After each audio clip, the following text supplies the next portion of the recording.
सभी प्रकार से सक्षम करे, आत्मिक रीति से उनकी उन्नति करे और प्रभु उनके जीवनों को छुए।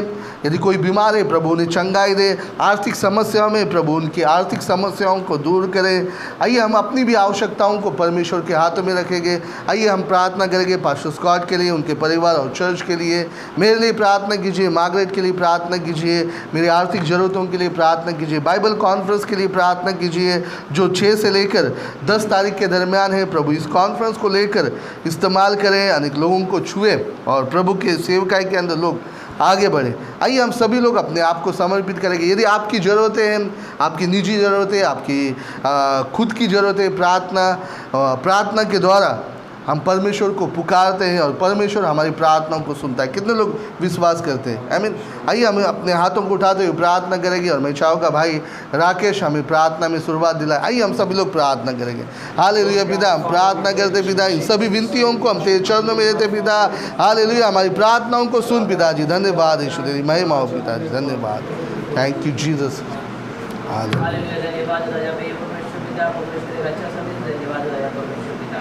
परमेश्वर पिता कलीसिया के जरूरतों को पूरी करा परमेश्वर पिता, जो भाई बहन पिछड़े हुए कलीसिया में लेके आ रहा परमेश्वर पिता। परमेश्वर पिता का थाने शहर में हमेशा लोग जान सके परमेश्वर आपको, परमेश्वर पिता हमारे द्वारा कलीसिया की द्वारा सहायता कर रहा है परमेश्वर पिता। परमेश्वर नए आत्मा को जीतने की ताकत दे रहा है परमेश्वर पिता। प्रार्थना कर रहा है परमेश्वर पिता, भाषा का वचन रहा साथ में चलने में सहायता कर रहा है परमेश्वर पिता। आपको उद्धार कर रहा है यीशु मसीह के पैरे के नाम से मांग कर रहा है परमेश्वर पिता। आमीन आमीन। आइए आप एक दूसरे से मिल सकते हो। आइए ताली बजाते हुए हम प्रभु को धन्यवाद देंगे। आइए आप एक दूसरे से मिलिए, फेलोशिप कीजिए और अपने स्थानों पे लौट कर आइए। प्रभु का धन्यवाद करूँगा, उसकी संगति में सदा रहूँगा, साथ चलूँगा मैं जय ज़रूर पाऊँगा, साथ चलूँगा मैं जय ज़रूर पाऊँगा, प्रभु का धन्यवाद करूँगा। आमीन, प्रेज गॉड। प्रभु आप सबको आशीष करें। इसका इको बंद नहीं होएगा क्या? नहीं होगा। Hello mic check.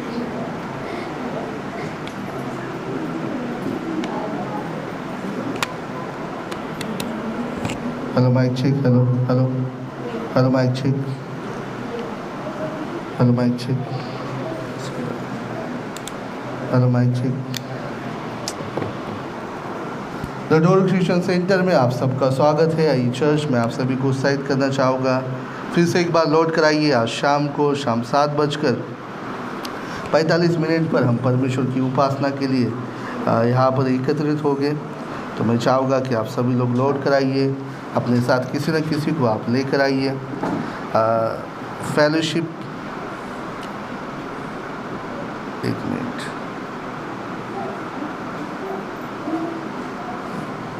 अपने साथ आप किसी न किसी को लेकर आइए, उन्हें प्रभु यीशु के बारे में बताइए और चर्च में आमंत्रित कीजिए। बहुत सारे लोग हैं जो नाश हो रहे हैं और आवश्यक है कि तुम और मैं उन तक पहुँचे और प्रभु यीशु का सुसमाचार उन तक पहुँचाए। तो मैं आप सभी को उत्साहित करना चाहूँगा, शाम को लौट कर आइए। गुरुवार को हमारी आराधना होती है मध्य सप्ताह की। मैं आपको बताना चाहूँगा प्रिय भाई और बहनों, आवश्यक है कि परमेश्वर के लोग समर्पित हो। गुरुवार को शाम को आप हमारे साथ जुड़ सकते हो, अपने परिवार के साथ, रिश्तेदारों के साथ, और जो लोग विश्वास में नए हैं वे लोग भी आ सकते हैं। और मैं चाहूँगा कि आप सभी लोग अपने दोस्तों को भी इन सभी प्रार्थना और सभाओं में इन्वाइट कर सकते हो, ताकि वे भी प्रभु के वचनों में अधिक रीति से बढ़े। आमीन। बाइबल कॉन्फ्रेंस 6 से लेकर 10 दिसंबर के दरमियान है, जो बेंगलोर में होने वाला है।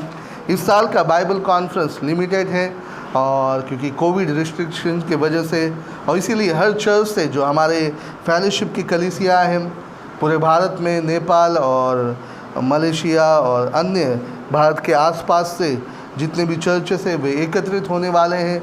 और वे केवल 2 ही लोगों को एक चर्च से अनुमति दी गई है, पास्टर और उनके परिवार के अलावा, अर्थात पास्टर, उनकी पत्नी और उनके बच्चे, और कलीसिया के 2 सदस्यों को या डिसाइपल्स जिसे हम कहते हैं शिष्य, उनको ही अनुमति दी गई है। कदाचित वो कपल हो सकते हैं या 2 जवान पुरुष हो सकते हैं, तो उनको ये अनुमति दी गई है अटेंड होने की। यदि आप अपने खर्चे से भी आते हो तो भी आपको अंदर जाने की अनुमति नहीं होगी, आपको होटल से ऑनलाइन सुनना पड़ेगा। तो मैं चाहूँगा कि आप यहीं पर रहें, और मैं चाहूँगा कि आप चर्च में कराची तो आप एकत्रित हो सकते हो, लेकिन हमारे पास प्रोजेक्टर और स्क्रीन नहीं है। लेकिन आप मोबाइल में अपने घर पे जो है सभी देख सकते हो बाइबल कॉन्फ्रेंस। तो मैं चाहूँगा कि आप सभी लोग इस बात को ज़रूर ध्यान में रखें, प्रार्थना करते रहे ताकि बाइबल कॉन्फ्रेंस आशीषमय हो, परमेश्वर का वचन लोगों से बातें करें, लोग पश्चाताप करें और प्रभु की ओर मुड़े, और परमेश्वर की सेवकाई के लिए जवान लोग तैयार हो, कपल्स जो तैयार हो रहे सेवकाई के लिए जाने वाले नए कलीसिया की स्थापना के लिए, उनके लिए प्रार्थना कीजिए। सभी फाइनेंस के लिए प्रार्थना कीजिए, पास्टर्स के लिए प्रार्थना कीजिए। एक अच्छा समय हम लोग बिताएंगे इस बाइबल कॉन्फ्रेंस के द्वारा परमेश्वर के वचनों में। आमीन। आइए गवाहियों के लिए समय देना चाहूँगा। यदि कोई गवाही देना चाहता है, आप हमारे साथ अपनी गवाही को बांट सकते हो। कोई है जो गवाही देना चाहता है? यदि प्रभु यीशु ने आपके जीवन में चमत्कार किया है, आपकी बीमारी को ठीक किया है, या आप कुछ प्रार्थना कर रहे थे और प्रभु ने आपकी प्रार्थना सुनी और आपको इस बात का एहसास है, तो आप उस गवाही को बांट सकते हो, ताकि जो लोग प्रार्थना कर रहे हैं अपनी समस्याओं के साथ प्रभु की ओर आ रहे हैं, वे लोग विश्वास में बढ़े। कोई है जो गवाही देना चाहता है? ठीक है, आइए इस वक्त मैं परमेश्वर की वचन की ओर मुड़ना चाहूँगा। और एक बात मैं आप सभी को बताना चाहूँगा कि बहुत ही आवश्यक है कि आप सभी लोग फेथफुल रहें।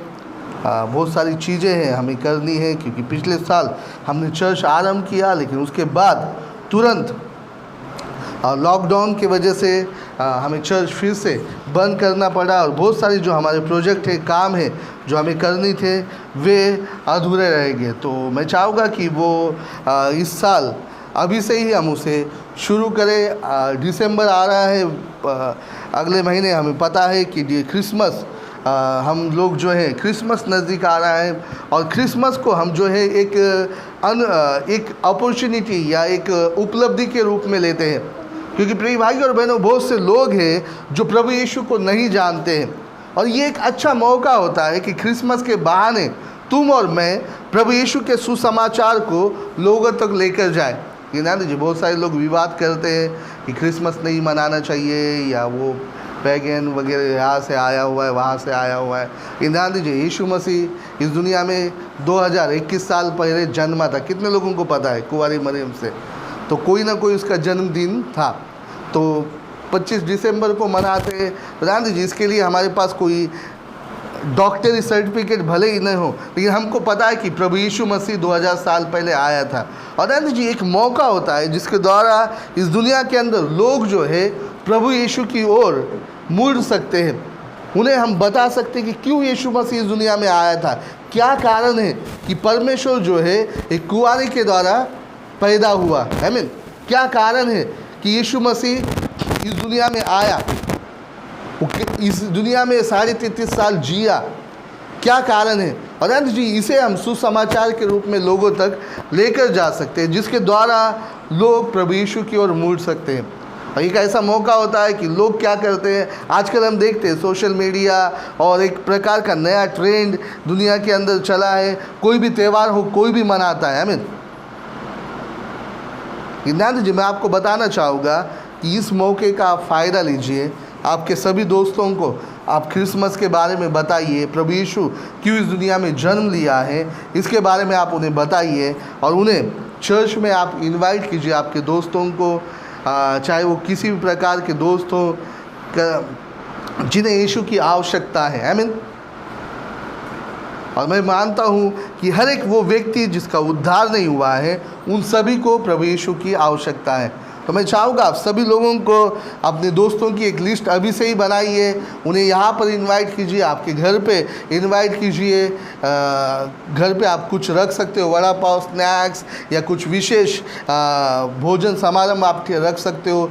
चर्च के अंदर भी हम भोजन रखने वाले हैं क्रिसमस के दिन पर, तो मैं चाहूँगा कि आप अभी से उसकी तैयारी करें।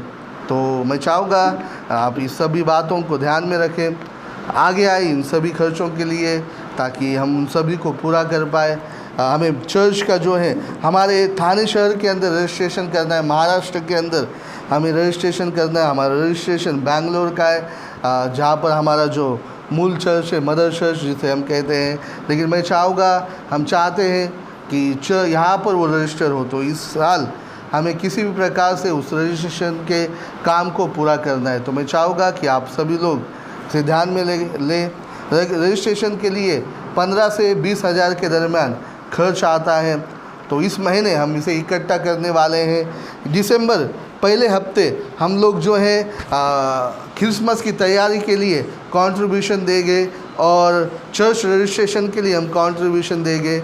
और हमें चर्च के लिए पीए सिस्टम लेनी है, जो हम सस्ती वाली लेने वाले हैं, बहुत ही प्रीमियम हाई क्वालिटी की नहीं लेंगे, लेकिन जिसके द्वारा हम यहाँ पर जो है एक मतलब नॉर्मल आवाज़ लोगों तक पहुँचे, जो ये रेंज में इस हिसाब से, ताकि मुझे भी प्रचार करते समय ज़्यादा गले पे ये ना हो और आप सभी लोगों को भी आवाज़ जो है आपके कान में ठीक से पहुँच सके। तो इसके लिए हमें कंट्रीब्यूशन करना होगा। मुझे पता नहीं, लगभग हमें 30 से 35 हज़ार रुपये के दरमियान आवश्यकता होगी। तो हम सभी लोग आगे आएंगे। यदि हम 10 लोग आगे आते हैं तो 3-3 हज़ार रुपये यदि हम कंट्रीब्यूट करते हैं तो ज़रूर ये खर्चों को हम पूरा कर पाएंगे। तो मैं चाहूँगा आप उत्साहित रहें और आगे आए। आप सभी को पता है कि मैं व्यक्तिगत आपके पास आकर किसी को भी फोर्स नहीं करता हूँ कि आप दें, लेकिन ये आपकी जिम्मेदारी, क्योंकि ये आपका चर्च है, आपकी कलीसिया है। हम सभी लोग परमेश्वर के राज्य के लिए समर्पित हैं। चर्च का भाड़ा भी हमें भरना पड़ता है। तो मैं चाहूँगा कि आप सभी लोग आगे आए ताकि हम इन खर्चों को अगले सप्ताह पूरा कर पाए, अगले महीने हमें उन सभी खर्चों को हम दे पाए। आमीन। आइए इस वक्त मैं सभा से भेंट लेना चाहूँगा। अभी मैं भेंट ले लेता हूँ, फिर उसके बाद मैं प्रचार करूँगा। हमारे भाई आगे आएंगे और वे प्रार्थना करेंगे। उससे पहले हम एक वचन को पढ़ेंगे। मैं चाहूँगा आप मेरे साथ आप निकाल सकते हो पहली करंथियों उसकी 9वीं अध्याय और 8 से लेकर 14 वचन मैं आपके लिए पढ़ना चाहूँगा। 1 कोरिन्थियन चैप्टर 9 8 to 14।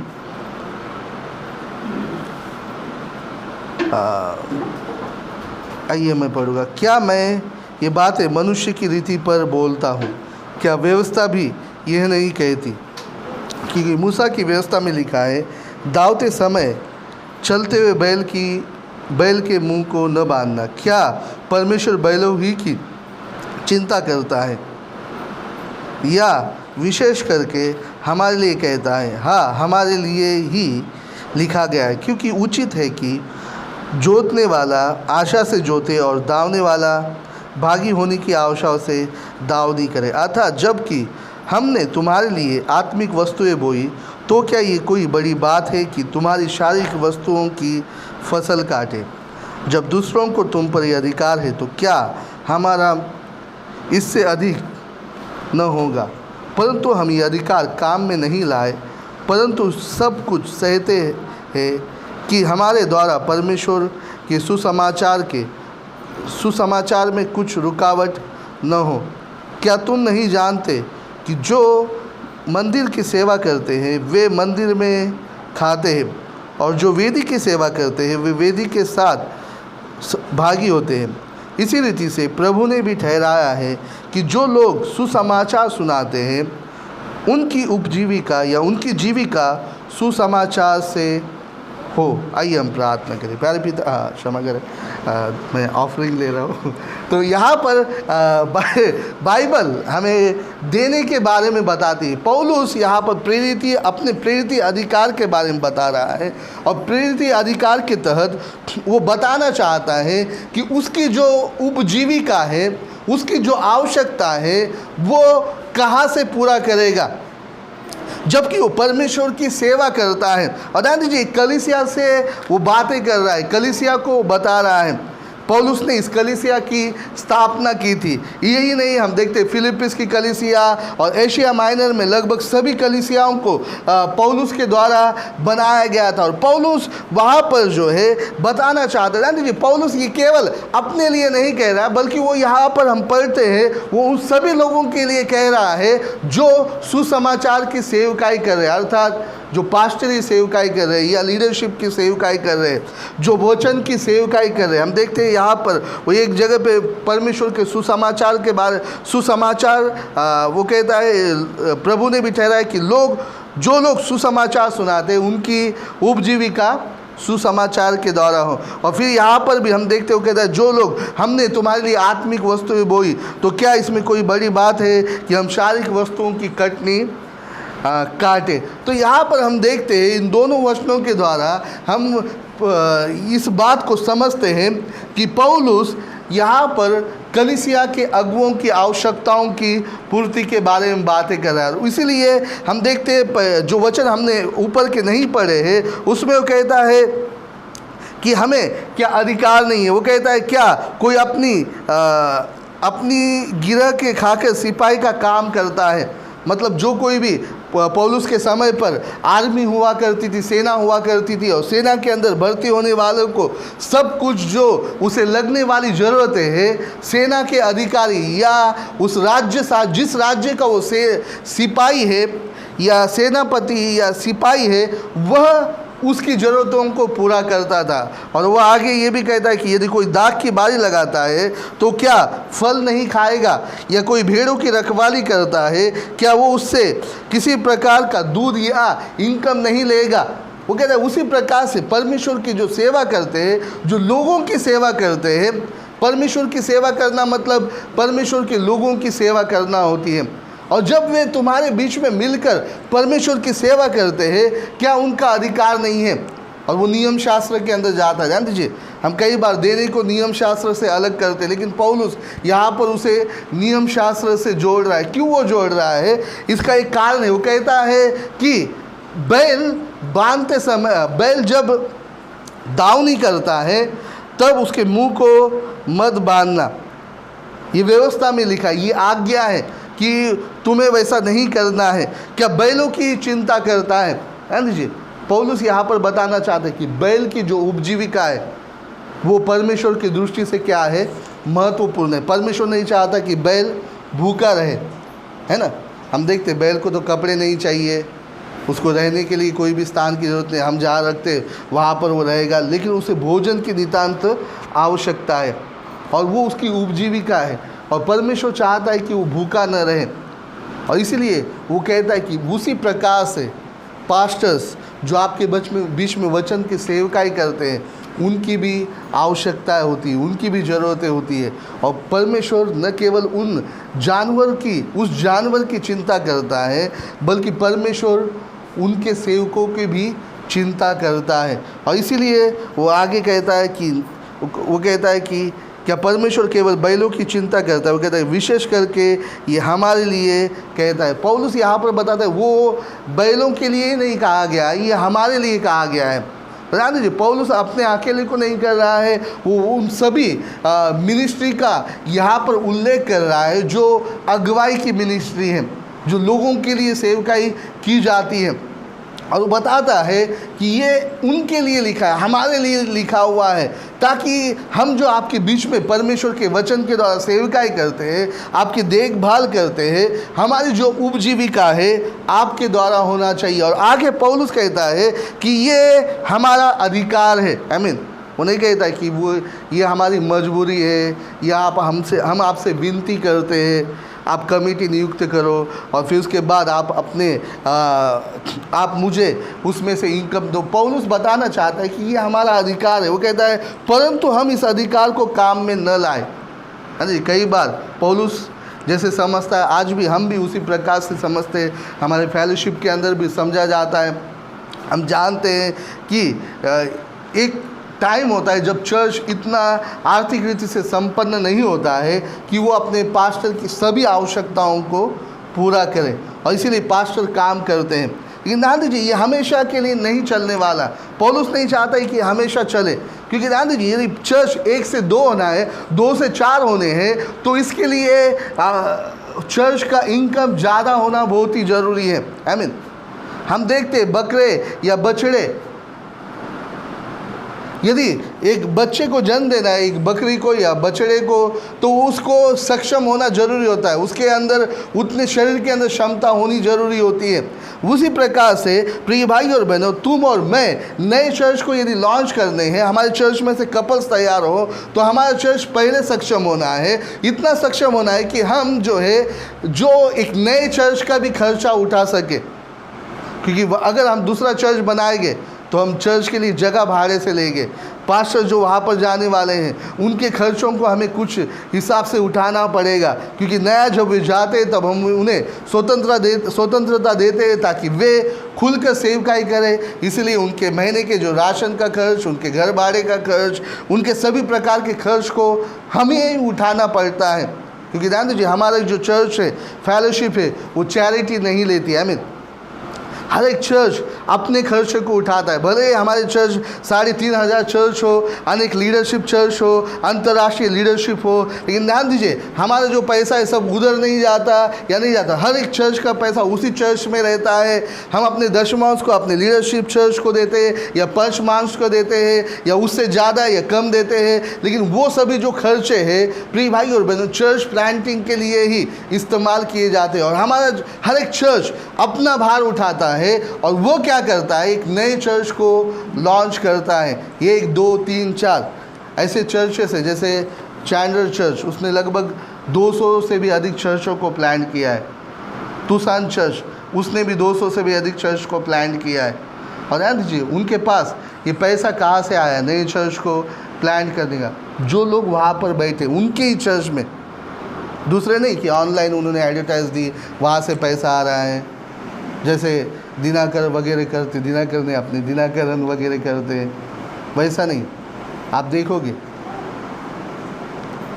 वही लोग लॉन्च कर रहे हो। ध्यान दीजिए, ये एबिलिटी आती है जब परमेश्वर के लोग जिम्मेदार बढ़ते हैं। कलीसिया के लोग जब सक्षम होंगे, पास्टर अच्छी रीति से सेवकाई कर पाते हैं और चर्च बनते हैं। तो यहाँ पर हम क्या करते हैं, स्टेप बाय स्टेप आगे जाते हैं। सबसे पहले अभी हमें चर्च की भाड़े की आवश्यकता है, तो हम क्या करेंगे, इस महीने विश्वास योग्य रहेंगे, भाड़े के लिए देंगे।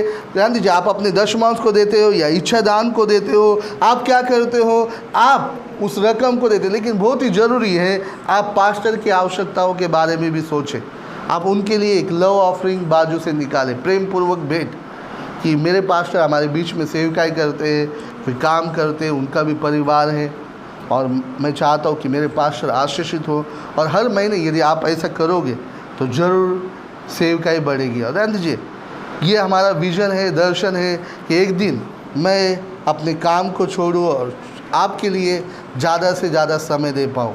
मैं लिटरेचर्स तैयार करूँ और अनेक आपके लिए रिसोर्सेज तैयार करूँ, प्रेसेस तैयार करूँ, बाइबल स्टडी ग्रुप्स तैयार करूँ, डिसाइपल्स, जवानों के लिए डिसाइपल्स तैयार करूँ, नए लोगों के लिए जवानों के लिए डिसाइपल मीटिंग तैयार करूँ, बाइबल स्टडी चालू करूँ।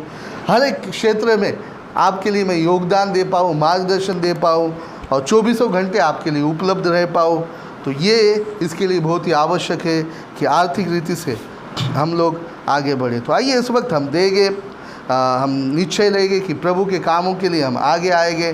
जैसे हमारे भाई आगे आते हैं, हम चाहेंगे कि वे प्रार्थना करें और हम प्रभु को दें। प्रभु धन्यवाद राजा, हम देखो दान और भेंट हम प्रार्थना करते हो आपकी सामत मिले पिता। हुंदे प्रभु राजा, प्रभु राजा देने वाले हाथों को आशीष कीजिए पिता। हुंदे से गरीबी और दैत्य के शापों को प्रभु हमारे जीवनों से दूर होने के लिए सहायता कीजिए पिता। हुंदे प्रभु हम समर्पित होते पिता राजा, हमारे मनों में जो हम ठानते प्रभु राजा, हुंदे हमें आशीष देने के लिए सहायता कीजिए प्रभु। आपके राज्य में प्रभु बढ़ोतरी हो पिता राजा, हम फलित हो प्रभु। छोटी प्रार्थना करते हैं यीशु के नाम से, आमीन। मेरी ज़िंदगी की हर परेशानी में खुल जाता है आशा का द्वार। मेरी ज़िंदगी की हर परेशानी में खुल जाता है आशा का द्वार। कभी ना डरूंगा, पीछे ना हटूंगा, चाहे जान भी देनी पड़े। कभी ना डरूंगा, पीछे ना हटूंगा, चाहे जान भी देना पड़े। प्रभु का धन्यवाद करूंगा, उसके संगति में सदा रहूंगा, साथ चलूंगा मैं जय जरूर पाऊंगा, साथ चलूंगा मैं जय जरूर पाऊंगा। प्रभु का धन्यवाद करूंगा, प्रभु का धन्यवाद करूंगा। आमीन, प्रेज गॉड। आइए चर्च, हम परमेश्वर के वचन की ओर मुड़ेंगे। मैं चाहूँगा आप मेरे साथ पहली तिमोथी की किताब उसकी 2 अध्याय चाल में, 1 तिमोथी चैप्टर। मेरे पास चश्मा नहीं है तो 1 तिमोथी उसकी 2 अध्याय और 4 वचन निकालें। आज जो प्रचार मैं आपके बीच में करने वाला हूँ उसका विषय है सुसमाचार सुनाने की प्रेरणा। पिछले हफ्ते हमने देखा सुसमाचार क्या है और इस हफ्ते हम देखने वाले हैं क्यों हमें प्रेरित होना है कि हम प्रभु यीशु के सुसमाचार को सुनाएं। आइए इस वचन के द्वारा हम देखेंगे। ध्यान दीजिए, इस दुनिया के अंदर हम देखते हैं कई बार लोग जो है मसीह लोग खास करके सुसमाचार सुनाने के लिए उदासीन हैं। उदासीन मतलब उनके अंदर भार ही नहीं है। अगर यहाँ पर मैं 2 वायर आपके हाथ में दूंगा जो कहीं पर कनेक्ट नहीं है, आप दोनों वायर आपको टच करने के लिए बोलोगे, आपको कुछ नहीं होगा। यदि वो वायर आप देख सकते हो, पीछे वो बोर्ड रखा हुआ है, सभी लोग देखिए वो बोर्ड की तरफ, वहाँ पर 2 वायर उस प्लग के अंदर डाले हुए हैं और वहाँ पर फ़ैन चल रहा है ना। समझो उसके अंदर करंट ही नहीं होगा, फ़ैन नहीं चलेगा, और उसे ही भार कहते हैं, विद्युत भार। एक जो वायर है उसमें विद्युत भार है, दूसरे में क्या है, न्यूट्रल है। लेकिन कई बार हम देखते हैं उस वायर में यदि विद्युत भार ही नहीं होगा तो काम नहीं होगा। वैसे ही बहुत बार हम देखते हैं लोगों के अंदर उदासीनता है, मतलब उनके अंदर भार नहीं है, उनके अंदर बोझ नहीं है कि वे प्रभु यीशु के सुसमाचार को सुनाए, या दूसरे शब्दों में हम कह सकते हैं उनके अंदर कोई भी ऐसी आंतरिक प्रेरणा नहीं है, या वे किसी भी प्रकार से प्रेरित नहीं होते हैं कि वे प्रभु यीशु के बारे में किसी को बताए। या तो वे मृत हो चुके हैं, या तो वे ठंडे हो चुके हैं, या तो वे गुनगुने हो चुके हैं। अनुभव और एक्सपीरियंस के द्वारा वे किसी न किसी प्रकार से इन सभी काम से जो प्रभु के सुसमाचार से संबंधित है ठंडे हो चुके हैं, और वे प्रभु की सेवकाई को किसी प्रकार से आगे नहीं बढ़ा रहे हैं। हाँ जी, मसीह जीवन केवल चर्च में आना है, त्यौहारों का पालन करना है और अनेक प्रकार की विधियों को जो मसीहत से संबंधित है उसे अपने जीवन में पूरा करना, यही रह गया है। कई बार लोगों की सोच अलग अलग प्रकार से होती है। तो आज हम इसी बात के ऊपर देखने वाले हैं ताकि तुम्हारा और मेरा जीवन जो है प्रभु यीशु के सुसमाचार के लिए मजबूत हो। जैसे पिछले हफ्ते मैंने बताया कि 2007 में मैंने इसकी जो बाइबल स्टडी ली थी, और आप में से बहुत से लोग यहाँ पर जो आज काम पर जा रहे हो, बड़े हो चुके, तब तुम में से बहुत से लोग जो स्कूल में जा रहे थे, कुछ लोग कॉलेज में जा रहे थे, कुछ लोगों ने अपनी पढ़ाई को समाप्त किया था। लेकिन जब आपने इस बाइबल स्टडी को उस समय सुना था, हमारे चर्च में 10 से 15 ही लोग आते थे उस समय में, और उसके बाद चर्च जो है बहुत ही अधिकाई से बढ़ने लगा था।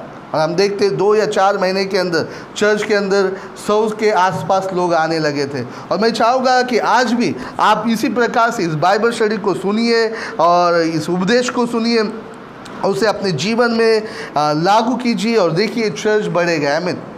यदि आपकी कंप्लेंट है चर्च क्यों बढ़ता नहीं है, लोग पीछे क्यों हट रहे हैं, तो ध्यान दीजिए प्रिय भाई और बहनों, ये जो उपदेश है आपको मदद करेगा ताकि आप चर्च के अंदर बढ़े। मैं आपको हमेशा बताता हूँ कि चर्च के लिए एक 2 दौर होते हैं, एक अंदर आने का और एक बाहर जाने का।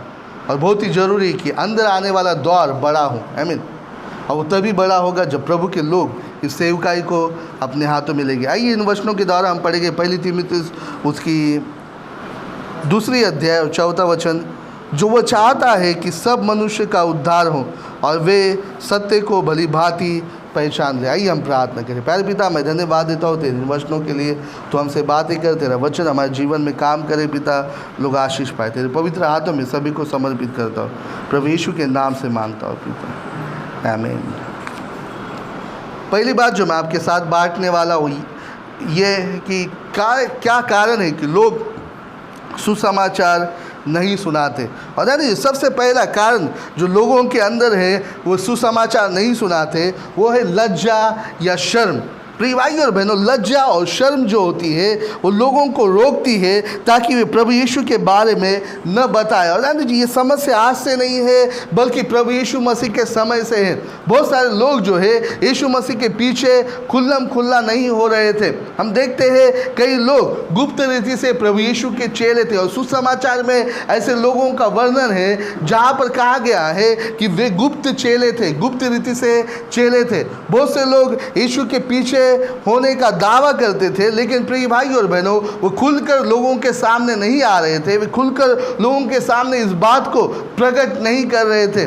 बहुत से लोग शर्माते थे और लज्जित होते थे कि वे यीशु के पीछे चल रहे हैं, क्योंकि वहाँ पर जो रिलीजियस लोग थे, धर्म को मानने वाले लोग, शास्त्री, फरीसी और सदुकी और यहूदी लोग, उन्हें उनसे लज्जा, डर और शर्म महसूस हो रही थी। और इसीलिए प्रभु यीशु मसीह ने अपने उपदेशों में कई बार इस बात का जिक्र किया और कई बार उसने लोगों को चुनौती दी कि वे इस लज्जा, शर्म और डर को छोड़ दे। और हम बाइबल के अंदर पढ़ते यीशु मसीह स्पष्ट रीति से कहा, जो कोई मेरा नाम या मुझे अंगीकार करने के लिए लज्जाता है, शर्माता है या डरता है, वह भी परमेश्वर दूतों के सामने एक दिन उनको क्या करेगा?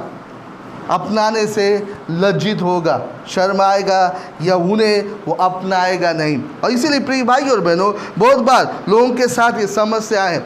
लोगों को सुसमाचार सुनाना मतलब एक और लगता है, उन्हें लगता है, शर्म आती है कि कैसे मैं यीशु के बारे में इन्हें बताऊँ, लोग क्या समझेंगे, मैं एक धर्म को मानने वाला व्यक्ति हूँ, या वे समझेंगे कि मैं उनके समान नहीं हूँ, जगिक नहीं हूँ, मैं अंधश्रद्धा को रखता हूँ, या वगैरह वगैरह। कि ध्यान दीजिए प्रिय भाई और बहनों, मैं आपको बताना चाहूँगा सबसे बड़ी पहली बात जो आपको यीशु मसीह के लिए जब आप जीते हो करनी है वो ये है कि शर्म को अपने जीवन से निकाल देना है। पौलुस कहता है जगत का सुसमाचार जो है जगत के लिए, या सुसमाचार या क्रूस की जो कथा है जगत के लिए मूर्खता है, वो उनके लिए मूर्खता के समान लग सकती है, लेकिन जो लोग उद्धार पाते हैं उनके लिए सामर्थ्य, उद्धार पाने वालों के लिए क्या है? सामर्थ्य है। और इसीलिए तुम्हें और मुझे शर्मिंदा नहीं होना है। पौलुस कहता है मैं सुसमाचार से नहीं लजाता, मैं सुसमाचार सुनाने से नहीं शर्माता। और ध्यान दीजिए, मसीह होने के नाते तुम और मैं यही करते, हम नहीं लजाते, क्योंकि प्रिय भाई और बहनों, उद्धार पाने वाले के लिए सामर्थ्य है। यदि तुम्हारा और मेरा उद्धार हुआ है, हमें पता है कि इसके अंदर क्या है? सामर्थ्य है। ये एक पापी व्यक्ति के सभी पापों को धोकर शुद्ध करते, क्योंकि यीशु का लहू इसीलिए 2000 साल पहले बहाया गया था, इसीलिए प्रभु यीशु मसीह गाड़ा गया और फिर से तीसरे दिन परमेश्वर की सामर्थ के द्वारा जीवित हुआ। वो परमेश्वर के सिंहासन के दाहिनी ओर है और वो आज भी जीवित है और आज भी लोगों के जीवन में काम कर सकता है। वो आज भी सामर्थशाली है, शक्तिशाली है, बलवंत है। आमीन। और ध्यान दीजिए प्रिय भाई और बहनों, जब तुम और मैं प्रभु यीशु पर इस प्रकार से विश्वास धरते हैं, पकड़ते हैं, हम सुसमाचार सुनाने से नहीं लजाते। और इसलिए यदि आज आपको ऐसा लगता है कि किसी को सुसमाचार सुनाना है और आप शर्मिंदगी या असहज महसूस करते हो, तो आपको इसे छोड़ना है। और ध्यान दीजिए, ये कब आप कर सकते हैं? ध्यान दीजिए, नया नया हमें शर्म आती है, कदाचित आप नए हो और आप किसी को बताना चाहते हो लेकिन आपको शर्म आ रही होगी, या कदाचित आप सोचते होगी कि मुझे इतना ज्ञान नहीं है, मुझे ठीक से बोलना नहीं आता, मेरी मराठी, मेरी हिंदी या मेरी जो भाषा है ठीक से नहीं है, मैं बोल नहीं पाता, कदाचित मैं तोतला बोलता होगा, मेरे शब्द स्पष्ट नहीं होंगे। ध्यान दीजिए प्रिय भाई और बहनों, इन सभी लिमिटेशन को आपको नहीं देखना है, आपको शुरुआत करनी है। आपको एक बात को देखना है कि वो जो व्यक्ति है वो प्रभु यीशु के बिना मरने वाला है। हाल ही में मैं एक वीडियो को देख रहा था, बहुत ही वायरल हुआ, खड़ौली का वो वीडियो है, खड़ौली या खरड़ी कहीं का वो वीडियो है।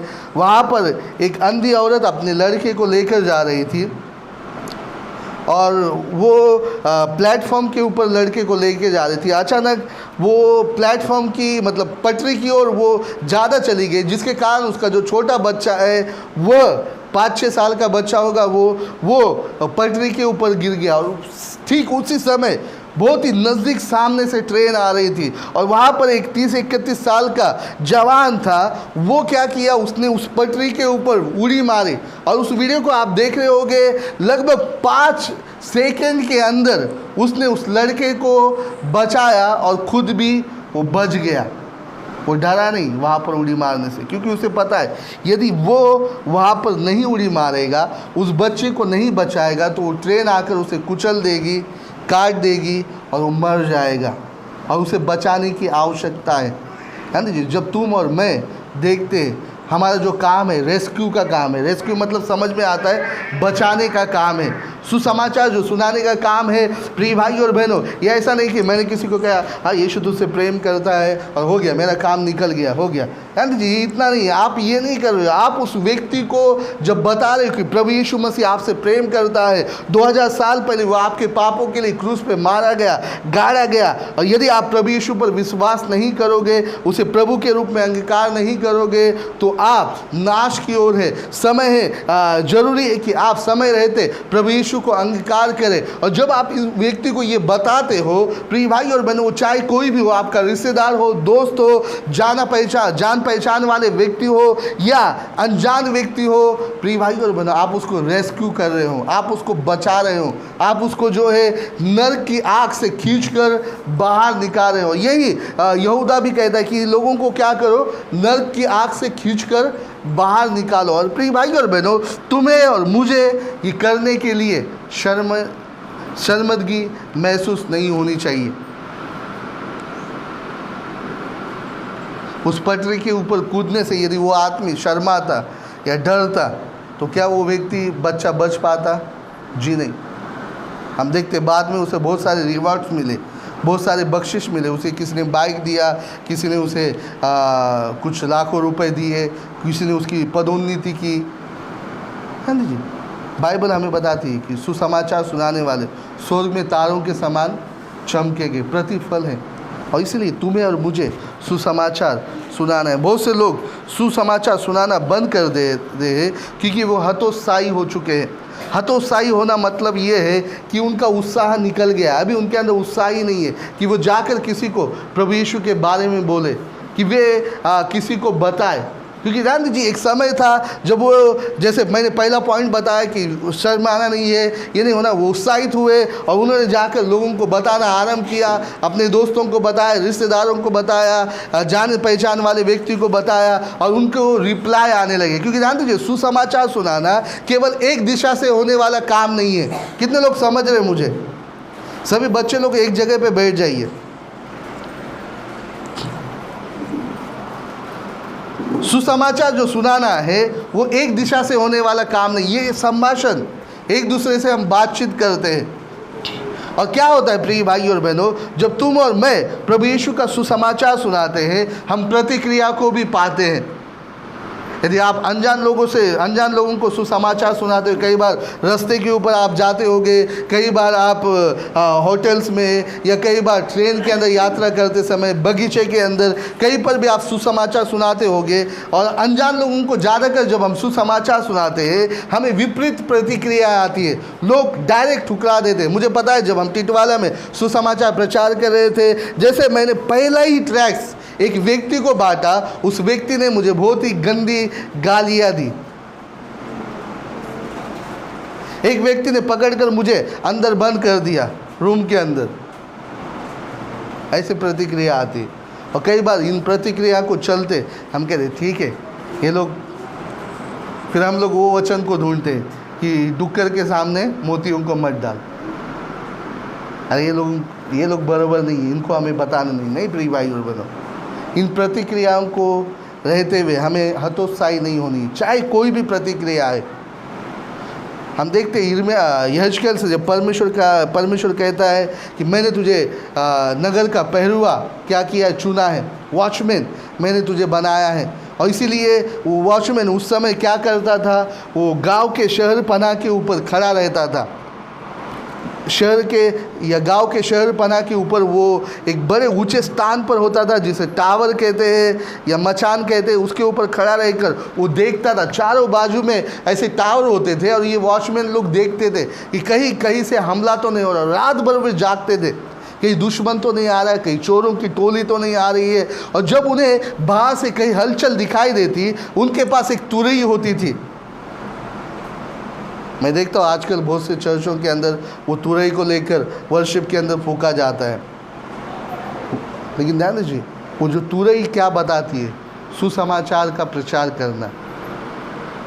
नरसिंगा फूको, ये जो शब्द बाइबल में आया है वो सुसमाचार प्रचार करने के लिए उद्देशित किया गया है। इसलिए नहीं कि हम चर्च के अंदर किसी बकरे के सींग को लेकर आए, उसे 2-4 होल कर फूकते बैठे। आई मीन कि सुसमाचार प्रचार करने के बारे में बताया गया है। और हम देखते हैं प्रिय भाई और बहनों, परमेश्वर उसे कहता है कि तुरई फूक, और वो कहता है जब तू उसे देखे कि खतरा आ रहा है और तू तुरई फूकेगा, गाँव वाले जागरूक हो जाएंगे, वे तैयार रहेंगे और उस हमले को वो क्या करेंगे? मुंह तोड़ जवाब देंगे, जिससे शहर बच जाएगा, गाँव बच जाएगा। लेकिन यदि तू वो तुरई को न फूके तो गाँव वाले क्या करेंगे? जागरूक नहीं होंगे। हमलावर आएगा, लोगों को नाश कर देगा, लूट कर लेकर जाएगा। लेकिन इसकी जो जिम्मेदारी किस पर आएगी? पहरुए के ऊपर, क्योंकि उसने देखा और उसने जागरूक नहीं किया। तुम और मैं परमेश्वर के लोग हैं। परमेश्वर ने तुम्हें और मुझे चुना है। और प्रिय भाई और बहनों, जब तुम और मैं चुने हुए लोग हैं, बहुत ही आवश्यक है कि तुम और मैं लोगों को जागरूक करते रहें। आमीन। चाहे लोगों की प्रतिक्रिया कुछ भी हो। हम देखते हैं यहेजकेल की किताब के अंदर, वहाँ पर परमेश्वर उससे कह रहे हैं चाहे लोग जागरूक हो तो वे बच जाएंगे, यदि वे जागरूक नहीं होंगे तो उनका जो कुछ भी नुकसान हुआ है तू जिम्मेदार नहीं ठहरेगा। ध्यान दीजिए, चाहे लोग अंगीकार करें नहीं अंगीकार करें, परमेश्वर चाहता है कि हम प्रेम से भरे, परमेश्वर चाहता है कि हम बोझ से भरे। और प्रिय भाई और बहनों, हम उन लोगों तक प्रभु यीशु के सुसमाचार को पहुंचाए, चाहे लोग ठुकराए या अंगीकार करें। आमीन। तुम्हें और मुझे लोगों की प्रतिक्रियाओं को देखते हुए हतोत्साही नहीं होना है। लोग ठट्टा करते हैं, विरोध में आते हैं। प्रिय भाई और बहनों, लोग अनसुना करेंगे, लोग आपको टालेंगे, लेकिन आपको हतोत्साही नहीं होना है। और प्रिय भाई और बहनों, अपने आप को सुसमाचार सुनाने से नहीं रोकना है। दूसरी बात जो मैं आपके साथ बांटने वाला हूँ बहुत ही महत्वपूर्ण है, और वो ये है कि क्यों आपको सुसमाचार सुनाने के लिए प्रेरित होना है, क्यों आवश्यक है ये। और ध्यान दीजिए, जो वचन हमने पढ़ा है यहाँ पर बताया गया है कि ये परमेश्वर की इच्छा है, ये परमेश्वर की इच्छा है कि सभी मनुष्य का उद्धार हो। और इसीलिए परमेश्वर ने अपने एकलौते पुत्र प्रभु यीशु मसीह को इस दुनिया के अंदर भेजा, क्योंकि वो चाहता था कि हर एक मनुष्य का उद्धार हो, कोई भी नाश न हो, कोई भी जो है नरक में न जाए। इसीलिए यूहन्ना 3:16 हम पढ़ते, परमेश्वर ने जगत से ऐसा प्रेम किया कि उसने अपना एकलौता पुत्र दिया, ताकि जो कोई उस पर विश्वास करे वो नाश न हो बल्कि अनंत जीवन को प्राप्त करे। और इसीलिए ये परमेश्वर की इच्छा है कि हर एक मनुष्य का उद्धार हो। ये उसे अच्छा लगता है, भाता है, और वो इसीलिए क्या करता है कि वो चाहता है कि लोग सत्य को भली भांति जाने। और इसीलिए यीशु मसीह जब स्वर्ग में उठा लिया जा रहा था, उसने अपने चेलों को क्या आज्ञा दी? उसने ये नहीं कहा कि जाओ और गरीबों को क्या करो? कपड़ा बांटो। क्या यीशु मसीह ने ऐसा किया? जाओ, जाकर सभी लोगों को, भूखों को क्या करो? अन्न दो, भोजन देना आरंभ करो, अनाथ आश्रम चालू करो, विधवा आश्रम चालू करो, वृद्धाश्रम चालू करो। आमीन। यीशु मसीह की ध्यान दीजिए, अच्छे काम है, यदि लोग इसके लिए बोझ लेते हैं, हमें उसका कोई विरोध नहीं है। आमीन, अच्छी बात है। लेकिन यीशु मसीह ने जो महत्वपूर्ण आज्ञा अपने चेलों को दी, वो क्या दी? जाओ और सारी जगत में इस सुसमाचार का प्रचार करो। आमीन। क्योंकि सुसमाचार के बिना लोग क्या होते हैं? नाश होते हैं। परमेश्वर ने जो सबसे बड़ी कीमत अदा की, आप सोचिए आपने किस चीज़ के लिए सबसे ज़्यादा कीमत दी है, सबसे ज़्यादा आपने पे किया अपने जीवन के अंदर। और ध्यान दीजिए, परमेश्वर ने सबसे बड़ी कीमत जो अपने एकलौते पुत्र की है, वो किसके लिए दी है? मनुष्यों के लिए, तुम्हारे और मेरे लिए। और इस सारे पृथ्वी के ऊपर जीवित लोगों के लिए भूत से लेकर भविष्य तक, आमीन, भूतकाल से लेकर भविष्य काल तक उसने इस कीमत को अदा की है। और उसी कीमत की वजह से आज तुम और मैं खरीदे गए हैं, उद्धार पाए हुए हैं। और इसलिए परमेश्वर की इच्छा को समझना बहुत ही जरूरी है। ध्यान दीजिए, कौन परमेश्वर की इच्छा को समझता है? 2 कुरिन्थी उसकी 2 अध्याय 16 वचन, क्योंकि प्रभु का मन किसने जाना कि उसे सिखलाए, परंतु हम में मसीह का मन है। पौलुस कहता है हम में मसीह का मन है। यदि आपका उद्धार हुआ है, आपके अंदर किसका मन है? मसीह का मन है। आपके अंदर वो जो हृदय है उसके अंदर कौन वास करता है? पवित्र आत्मा वास करता है, जो परमेश्वर के मन को आपके अंदर क्या करता है? प्रदर्शित करता है, बताता है कि आपके अंदर वो है। और ध्यान दीजिए, जब आपके अंदर परमेश्वर का मन है, आप किसकी इच्छा को समझते हो? परमेश्वर की इच्छा को समझते हो। ये बहुत ही जरूरी है कि आप इस बात को समझिए। आपका उद्धार हुआ है, आपका नया जन्म हुआ है और आप परमेश्वर की इच्छा को समझे। यूहन्ना उसकी 4 अध्याय 34 वचन में यीशु कहता है, यीशु ने उनसे कहा, मेरा भोजन यह है कि मैं अपने भेजने वाले की इच्छा के अनुसार चलूँ और उसका काम पूरा करूँ। लूका 19:10 वो कहता है कि मनुष्य का पुत्र खोए हुओं को ढूंढने और उनका उद्धार करने आया है। और ध्यान दीजिए, हम देखते हैं कि पौलुस भी अपने पत्रियों में कहता है, वो कहता है सुसमाचार का कार्य परमेश्वर की इच्छा से हमें सौंपा गया है। रोमी 1:1 में वो कहता है कि मसीह यीशु का दास प्रेरित होने के लिए बुलाया गया और उस सुसमाचार के लिए अलग किया गया है। तो ध्यान दीजिए, आप देख सकते हो इन सभी वचनों के अंदर 1 कुरिन्थी उसकी 1 अध्याय 2 वचन, मरकुस उसकी 1 अध्याय 16 से 18 वचन और अन्य बहुत सारे वचनों के अंदर हम देखते हैं जैसे कि यूहन्ना और पतरस को प्रभु यीशु पर बुला देता है। वो कहता है मैं तुम्हें मनुष्य के मछुआरे बनाऊंगा। और ध्यान दीजिए, पौलुस कहता है सुसमाचार के लिए मुझे अलग किया गया है। हर एक मसीह व्यक्ति इस कार्य के लिए समर्पित हो, ये परमेश्वर की इच्छा है। ध्यान दीजिए, ये केवल पास्टर के लिए नहीं है कि पास्टर जाकर लोगों को चर्च में लेकर आएंगे। आप हमारे बिल्डिंग में आइए जहाँ पर 200 या 300 लोग हैं और आप वहाँ पर हर एक घर में पूछ सकते हो क्या आपको सुसमाचार प्रचार किया गया है या नहीं। तो वे जवाब देंगे हाँ, हमें यीशु के बारे में बताया गया है। कब बताया गया है? ये 4 से 6 महीने के दरमियान। किसने बताया है? तो ध्यान दीजिए, वो बताएंगे मार्गरेट बहन ने बताया है। आमीन।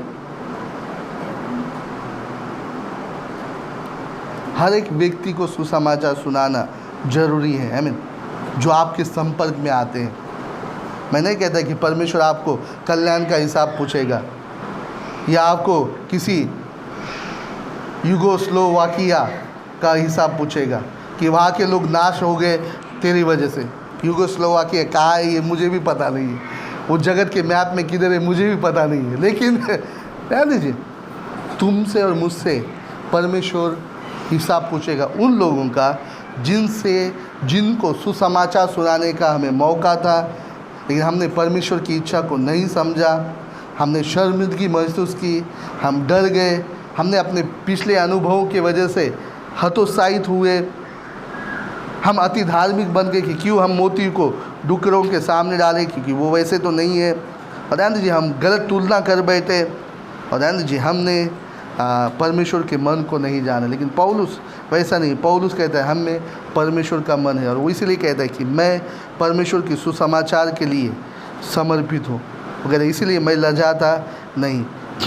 दूसरी बात, क्यों हमें सुसमाचार सुनाने के लिए प्रेरित होना है?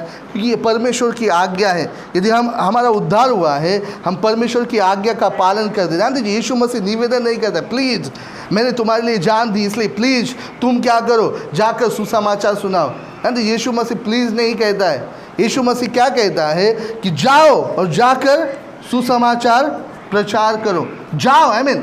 ये आज्ञा है, ये तुम्हारे और मेरे लिए। यदि हम यीशु को प्रभु कहते हैं, यदि हम उसे स्वामी कहते हैं, तो तुम और मैं उसके दास है और तुम ये और मैं उसके यदि दास है तो ये तुम्हारा और मेरा सबसे पहला प्रमुख कार्य है कि हम अपने स्वामी का सुने। यीशु मसीह के समय पर जो दास थे वे अपने स्वामी को भोजन दिए बगैर उसकी सब व्यवस्था किए बगैर वे सोते नहीं थे और खाते भी नहीं थे। हम देखते हैं यीशु मसीह ने उदाहरण दिया, वो कहते कौन ऐसा दास है जो अपना स्वामी घर पे आए, उसे आते ही वो पैर धोने के लिए पानी न दे, उसे भोजन न परोसे, उसकी सेवा टहल न करे और फिर जाकर वो अपना भोजन ले और वे अपना भोजन खाए।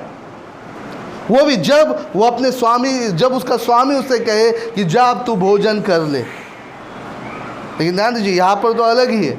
हम खुद को राजा समझते हैं, हमको सिर्फ प्रभु से चाहिए, प्रभु मुझे काम नहीं, मुझे जॉब दे, प्रभु मुझे चंगाई दे, प्रभु मुझे ये दे, प्रभु मुझे वो दे, प्रभु तू मेरे जीवन में कर। ध्यान दीजिए, प्रभु भी करता है कई बार, परमेश्वर ऐसी उपलब्धियाँ हासिल करता है, हम अपने जीवन में आशीषों को पाते हैं। लेकिन कई बार हम क्या करते हैं, प्रभु की आज्ञा नहीं मानते। हम प्रभु को आज्ञा देते हैं, प्रभु मुझे ये चाहिए, प्रभु मुझे वो चाहिए, प्रभु हमें ये चाहिए। कि प्रभु की बातों को मानना कहाँ है। इसलिए मलाकी पहली अध्याय में परमेश्वर कहता है, यदि मैं स्वामी हूँ और यदि तुम दास हो, यदि मैं हाकिम हूँ तो मेरा बात मानना कहाँ है। यदि मैं राजा हूँ तो मेरा बात मानना कहाँ है। क्यों मेरी बात को तुम नहीं मानते, क्यों तुम मेरा नहीं सुनते। और यही होता है, बहुत से लोग सुसमाचार नहीं सुनाते क्योंकि वे परमेश्वर की आज्ञाओं को दुर्लक्षित करते। जिस सुसमाचार के द्वारा आपका उद्धार हुआ, क्योंकि यीशु के बारे में आपको किसी ने बताया, आप चर्च में आए, लेकिन आज यदि आप उस सुसमाचार को लोगों तक नहीं पहुंचाएंगे तो ध्यान दीजिए कितनी भयानक बात है। पौलुस कहता है, आइए हम पढ़ेंगे पहली तीमुथियुस उसकी पहली अध्याय 13 से 16। मैं तो पहले निंदा करने वाला, सताने वाला, अंधेर करने वाला, तो भी मुझ पर दया हुई, क्योंकि मैंने अविश्वास की दशा में बिन समझे बूझ ये काम किए थे। और हमारे प्रभु के अनुग्रह और उस विश्वास और प्रेम के साथ जो मसीह यीशु में है बहुतायत से हुआ है। ये बात सच है कि हर मानने योग्य है कि यीशु मसीह पापियों का उद्धार करने के लिए जगत में आया, जिनमें मैं सबसे बड़ा हूँ। पौलुस कहता है मैं सबसे बड़ा पापी हूँ, और ये बात सच है और विश्वास योग्य है और मानने योग्य है कि यीशु मसीह पापियों का उद्धार करने आया। पौलुस यहाँ पर सुसमाचार की ओर निर्देश करता है। वो कहता है मैं सबसे बड़ा पापी हूँ, पहले उसने मेरा उद्धार किया। मैं कौन था? वो कहता है मैं सताने वाला, निंदा करने वाला, अंधेर करने वाला था, लेकिन उसने मेरा उद्धार किया जो मैं सबसे बड़ा पापी हूँ। तो कहता है कि क्यों नहीं दूसरे लोग उद्धार पा सकते हैं। यदि आपका उद्धार हुआ है, क्यों नहीं दूसरे लोग उद्धार पा सकते हैं। जो आपके सबसे करीबी दोस्त है, जो आपके रिश्तेदार हैं, क्या आप चाहोगे कि वे नरक में जाए, वे परमेश्वर के बिना तड़पे मरे? आमीन। कितने लोग देखना चाहते हैं लोगों को नरक में? आपके रिश्तेदारों को नरक में आप देखना चाहते हो? हम देखते नरक से पुकार आती है। लूका उसकी 16वीं अध्याय 19 से लेकर 30 हम देखते हैं वहाँ पर 28वें वचन में वो तड़पने वाला जो धनवान है वो पुकार के कहता है, वो कहता है मेरे 5 भाई है, वह उनके सामने इन बातों की गवाही दे, ऐसा न हो कि ये भी इस पीड़ा में, इस जगह में आए। ध्यान दीजिए, हमारे रिश्तेदार, हमारे बच्चे, अपने परिवार के लिए हमारे अंदर बहुत प्रेम होता है। कई बार उनके लिए चर्च छोड़ देते हैं, कई बार लोग जो है कलीसिया छोड़ देते हैं क्योंकि रिश्तेदार और परिवार की वजह से। लेकिन ध्यान दीजिए प्रिय भाई और बहनों, तुम और मैं मसीह लोग हैं, उद्धार पाए हुए लोग हैं। हम प्रिय भाई और बहनों उनकी चिंता करते हैं और उनसे प्रेम करते हैं, और इसीलिए तुम और मैं उनके लिए प्रार्थना करते हैं और उन्हें सुसमाचार सुनाते हैं ताकि वे भी उद्धार पाए। और ध्यान दीजिए, हमें एक समय करके छोड़ना नहीं है, बार बार करना है। जब तक आप उनके संपर्क में हो, मौका देखना है और उन्हें यीशु के बारे में बताना है। नहीं, मैंने 10 साल पहले मेरे भाई को सुसमाचार सुनाया था, वो बेवड़ा मेरा सुनता नहीं। नहीं प्रिय भाइयों, बार बार मौका देखिए, बताते रहिए, संपर्क करते रहिए। प्रभु यीशु उनका उद्धार करेगा। ध्यान दीजिए, प्रभु यीशु का वचन उस बीज के समान है जो कभी ना कभी फल ले आता है, और बहुत ही आवश्यक है कि हम लोगों को बताएं। इसलिए यहूदा कहते हैं बहुतों को नरक से झपट कर निकालो। यहाँ पर ये जो भाई है वो कहता है कि मेरे 5 भाई है जो वहाँ पर है, वो अभी तक इस स्थान पर नहीं आए, मैं नहीं चाहता कि वे इस स्थान पर आए, इसीलिए उसे गवाही दे।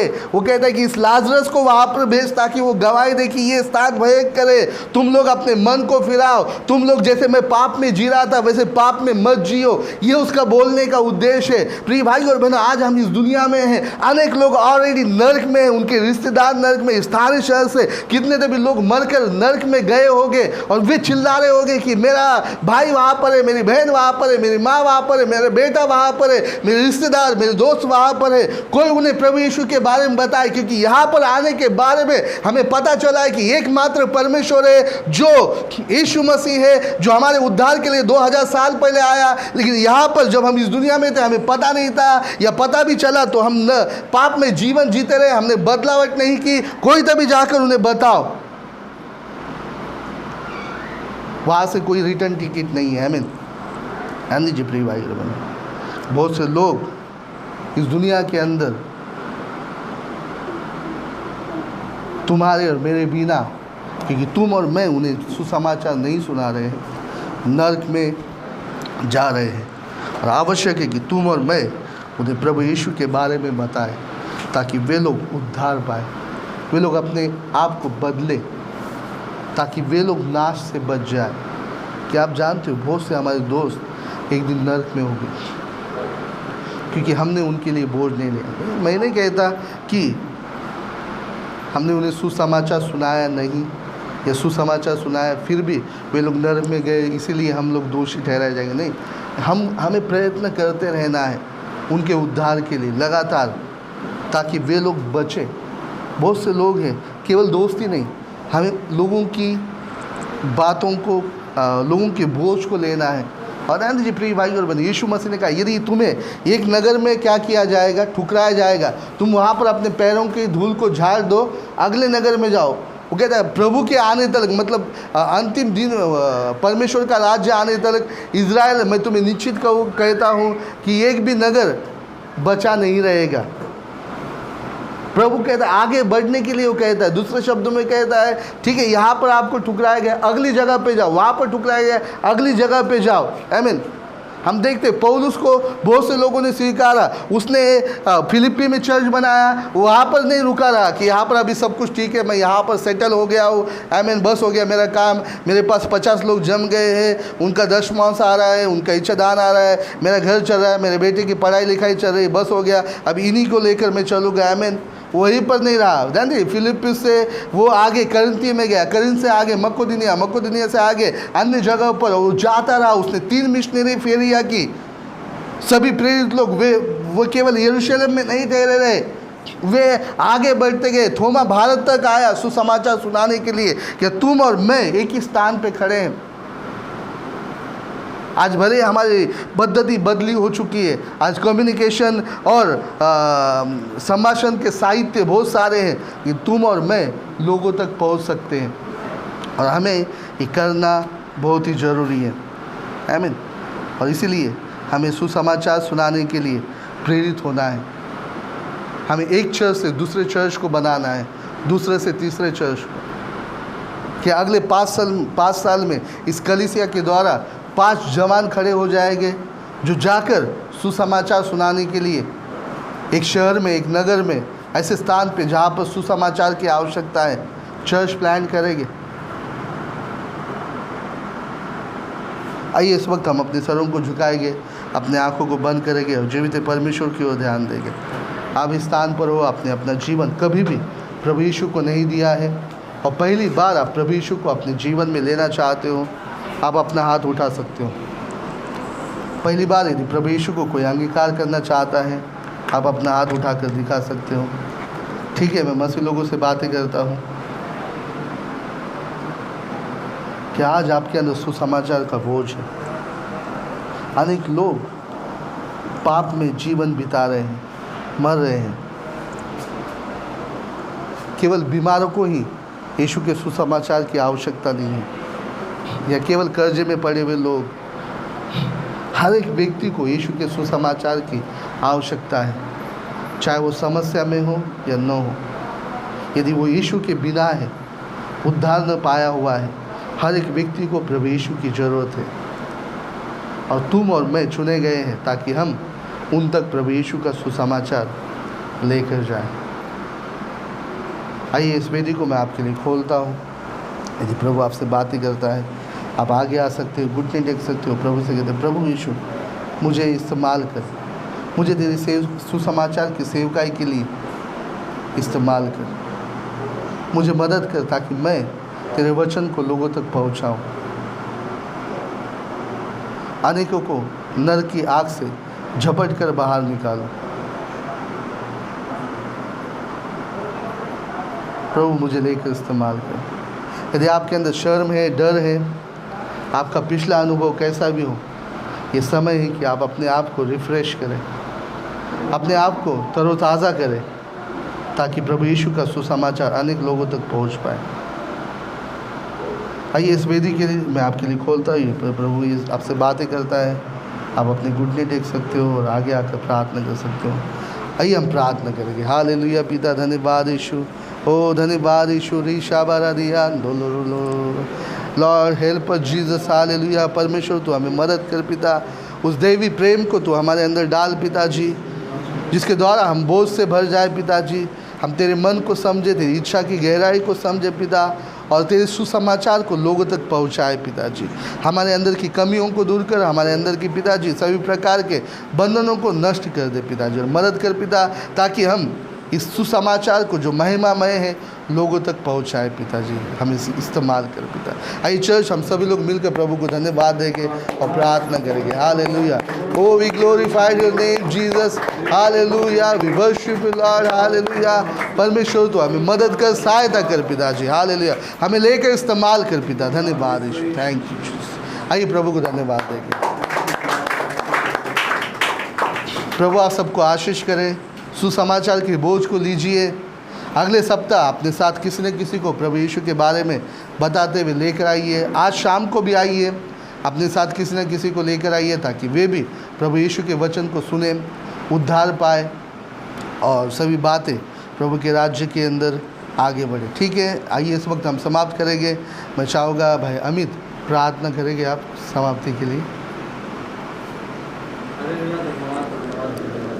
धन्यवाद प्रभु यीशु, समय के लिए प्रभु तूने हमें इकट्ठा किया प्रभु, तेरी आराधना के लिए तो हमें लेके आया प्रभु, चलाया, इसलिए हम तेरे आभार मानते हैं प्रभु। तो महान है, धन्यवाद देते हे प्रभु। तो आम चारों सुसमाचार वाचण्यासाठी प्रभु आम्हा बनो प्रभु, घडो प्रभु, तुझ्या आत्मेने आम्हाला प्रेरित कर की नाश होणाऱ्यांपर्यंत आम्हाला पोहोचवतो समाचार घेऊन आणि त्याला तुझ्या कलिसियामध्ये प्रभू घेऊन तो आम्हाला घेऊन आला सुखरूप प्रभू, त्याबद्दल तुझे आभार मानतो। मग सुखरूप ने प्रभू तो प्रार्थना धन्यवाद। आमीन। आइए प्रभु को धन्यवाद। आप एक दूसरे से मिल सकते हैं। आपके लिए समोसे अभी मंगाए जाएंगे तो आप उसे लेकर खाइए, जाइए, फेलोशिप कीजिए एक दूसरे से।